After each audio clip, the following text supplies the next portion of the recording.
Yun yung isi-send ko sa'yo. Kahit yun lang, sir.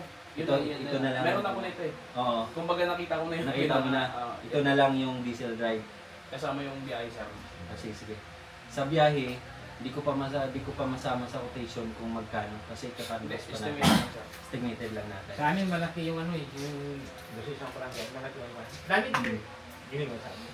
Kaya lang, eh, iba. Sa amin barangay wala. Oo. Doon talaga sa harap ng tubigan, ng ano, ng karamnan.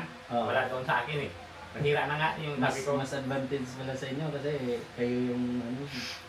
Ay kung bago ko sa'yo. Oo. Ha? Sir, salamat ha. Sige sir, Sir. thank you. Thank you Thank po. you very much. Thank you sir. Kita na lang kita. Oo. Ay ba pala mag-deliver? Oo, kami po. Ay, ikaw, kasama? May technician din po kami na May bahan ka? may tao po kami na